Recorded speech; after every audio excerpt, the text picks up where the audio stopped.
Salut les investisseurs, dans cette vidéo, on va mettre à jour le screener Large Cap US, le top 10 des Large Cap US. Avant de commencer, je vous rappelle de vous abonner à la chaîne si ce n'est pas déjà fait. Et on commence tout de suite avec les critères du screener. On est sur le S&P 500, on prend un seuil qui nous permet d'avoir 11 valeurs. Pourquoi 11 valeurs? Eh bien, c'est parce que on a deux classes d'actions chez Alphabet. Donc ce top 10, eh bien un top 10 en termes d'entreprise. On regarde les colonnes qu'on a sur cet écran. Donc on a en premier la capitalisation boursière. Ensuite on a le ratio cours-bénéfice, le ratio cours-free cash flow pour pouvoir comparer les deux, la rentabilité via le rendement des capitaux investis, l'endettement net de l'entreprise, les bénéfices nets contre les free cash flow pour pouvoir comparer, le dividende qui a été payé sur les 12 derniers mois, ce rendement du dividende, le payout ratio en termes de bénéfices nets, donc quelle est la proportion de dividendes qu'on paye par rapport aux bénéfices nets, et la croissance sur les 3 dernières années. On va enlever le price, ça on s'en fout, et voilà. Alors, on commence tout de suite avec Apple. Premier élément à noter chez Apple, il n'y a pas de croissance. Sur les 12 dernières, sur les 3 dernières années, en croissance cumulée, en croissance annualisée sur 3 ans, on est quasiment flat. On paye un prix assez élevé, donc la capitalisation boursière est élevée, à 3,6 trilliards de dollars US. On a à peu près les mêmes bénéfices nets entre les free cash flow. Donc, la valorisation est quand même élevée. Après, la rentabilité des capitaux investis est quand même énorme. Donc 56%, c'est quand même très élevé. On paye un dividende qui représente pas grand chose dans les free cash flow. On est à peu près à ce niveau de payout ratio sur les free cash flow également. Donc on est sur du 14% peut-être. Un rendement qui est à 0,41. Et en fait, le rendement de l'actionnaire, il se fait via les rachats d'actions massifs que Apple réalise. Apple n'a pas de dette. Elle a beaucoup de cash. Malheureusement, ce cash est aussi stocké à l'étranger. Et par exemple, elle préfère ne pas rapatrier le cash pour éviter de payer des taxes, par exemple. Donc, c'est du cash qui n'est pas rendu aux actionnaires finalement et qui dort un petit peu, qui doit générer les intérêts, donc qui doit améliorer le résultat financier. Mais bon, finalement, peut-être que les actionnaires auraient un meilleur usage de ce cash dans leur poche. Donc, mon avis sur Apple, c'est que c'est complètement surcoté. Après, c'est évidemment que c'est une forteresse, même s'il n'y a pas de croissance. On a une bonne rentabilité, les rachats d'actions soutiennent le cours. On a un micro-dividende, mais voilà, c'est mieux que d'acheter une obligation d'État, par exemple. Mais guère plus que ça, parce qu'il n'y a pas de croissance. Le deuxième dossier, on est sur Nvidia, donc société de forte croissance. Donc là, vous pouvez dire la valorisation est élevée, sauf qu'on est sur les 12 derniers mois. Et Nvidia double en termes de chiffre d'affaires chaque année. Théoriquement, ça voudrait dire que, par exemple, son price earning pourrait être, dans les 12 prochains mois, en fait, à 22. Et pareil pour les free cash flow, le price of free cash flow pourrait être à 30, par exemple. On a une rentabilité qui est énorme, 85%. Regarde, une telle rentabilité, ça doit attirer normalement la concurrence. C'est pour ça que moi je n'investis pas en direct sur aucun acteur des semi-conducteurs, parce que c'est un marché en très forte croissance et les parts de marché bougent très vite, donc la rentabilité peut également très vite chuter, et la croissance également, puisque la croissance c'est une sorte de dérivé de la rentabilité, puisque pour financer la croissance, on utilise ses fonds propres, c'est la capacité d'autofinancement qui est dégagée via la rentabilité, et de la dette si jamais on n'a pas assez de rentabilité. Donc prudence sur Nvidia, c'est quand même peut-être chèrement valorisé, on ne sait pas en fait si c'est chèrement valorisé. Les free cash flow sont équivalents aux bénéfices nets, il y a un petit dividende mais vraiment ridicule qui est payé, et de mémoire il y a des rachats d'actions sur Nvidia également. Donc là, bon dossier de croissance Nvidia. Microsoft, on est sur quelque chose d'un peu plus stable en termes de croissance, on est sur du 12,3% en annualisé sur 3 ans, donc c'est quand même pas mal. Bonne rentabilité à 24,5. Le dossier est un peu cher, évidemment c'est toujours cher Microsoft parce que c'est de la qualité, on a un peu de visibilité, c'est pas du tout statique. Les bénéfices nets et free cash flow, donc il y a quand même une différence, les free cash flow sont plus bas que les bénéfices nets, ça c'est un peu dommage, c'est-à-dire que le payout ratio est plus élevé que ce qui est indiqué ici, on doit être à 40%, et le rendement du dividende pour l'instant est faible, à moins de 1%, mais il y a quand même de la place pour augmenter ce dividende. Ensuite, on a Amazon. Donc, Amazon, c'est un cas d'école. On a un petit peu de dette, rien de significatif. La rentabilité est pas énorme. Normalement, on fait quelque chose qui est en physique, on a des actifs physiques, donc tout de suite, ça dégrade la rentabilité. Le problème sur Amazon, c'est que les free cash flows sont bas comparés aux bénéfices nets. Pourquoi ? Eh bien, on utilise beaucoup de ces free cash flows pour les dépenses en capital. Donc, Amazon continue à dépenser, à investir massivement dans son appareil productif, et donc ça ne lui permet pas de générer des free cash flows équivalents à ses bénéfices nets. Après, donc il y a plusieurs thèses d'investissement sur Amazon, c'est un énorme conglomérat maintenant. Par exemple, Amazon pourrait spin-off son activité de AWS de cloud, du coup.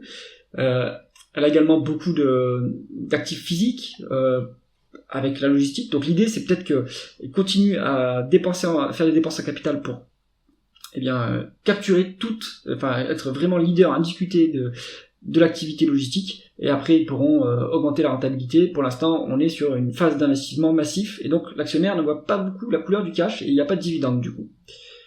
Ensuite, Alphabet, on est sur une croissance qui est raisonnable à 11%, en annualisé sur 3 ans, donc ça c'est pas mal.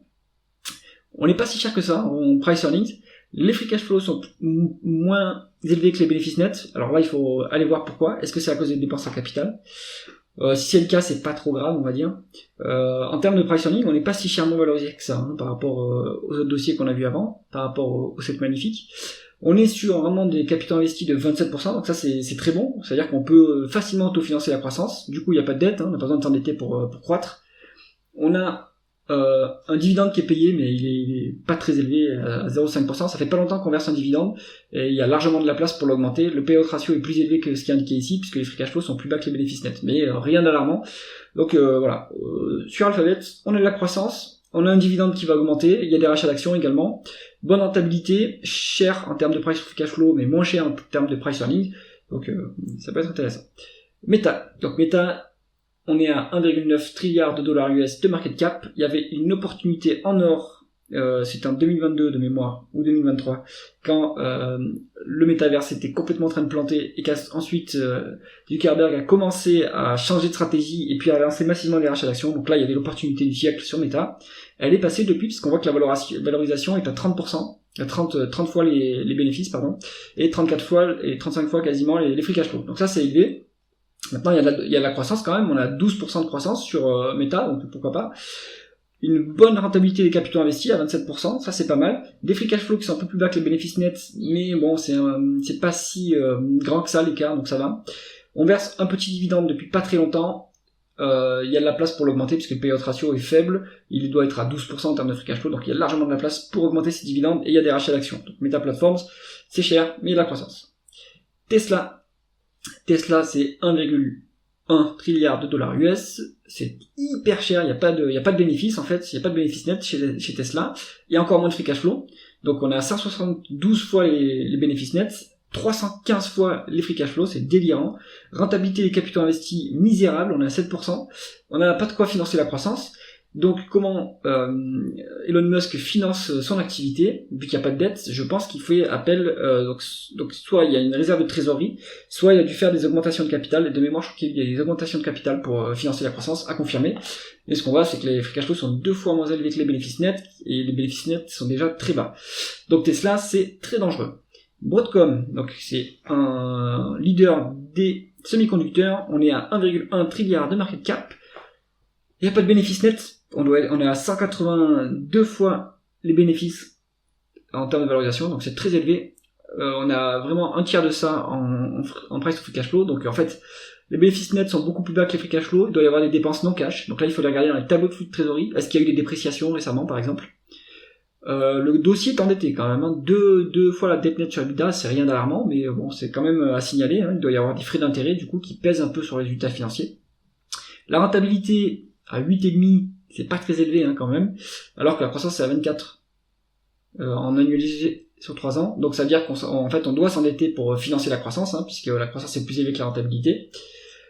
On a un rendement du dividende qui est à 1%, ce qui est pas très élevé, et un payout ratio qui est à 166%, mais on a vu que les free cash flow étaient plus élevés que les bénéfices nets. Donc ce payout ratio, si on fait 9,81 sur 19,41, en fait on est à 50%. Donc ce dividende est sécurisé, mais il va peut-être pas augmenter par la suite.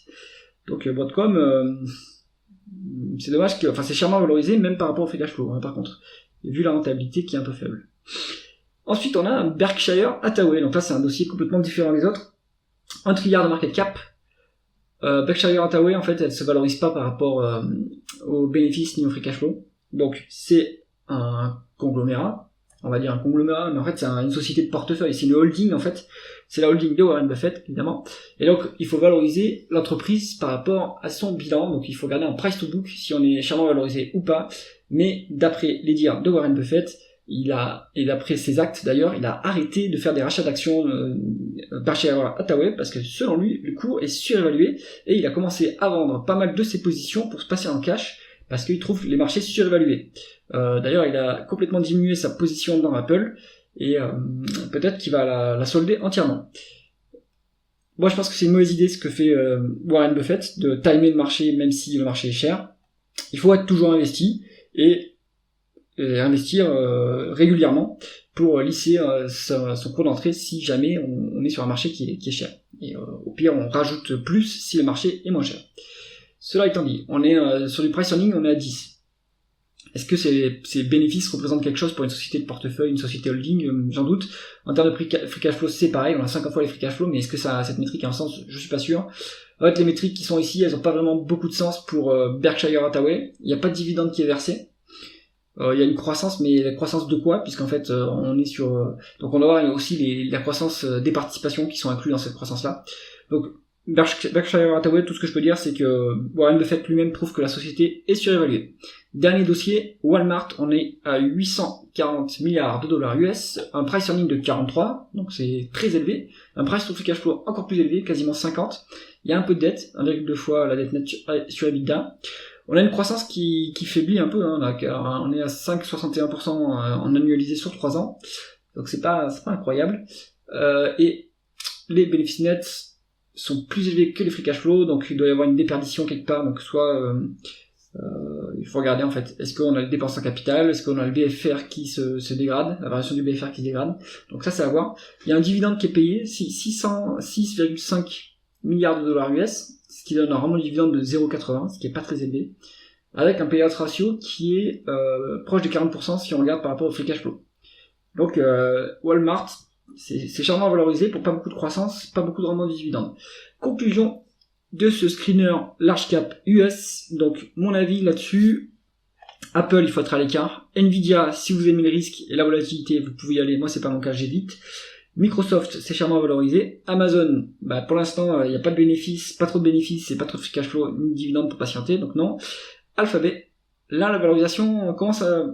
Alphabet c'est quand même intéressant à mon sens, le price earning est pas si élevé que ça, c'est la moins chère quasiment des 7 magnifiques, même s'il y a un peu moins de free cash flow, bon, peut-être que ça c'est conjoncturel aussi, hein, il faut voir, bonne rentabilité.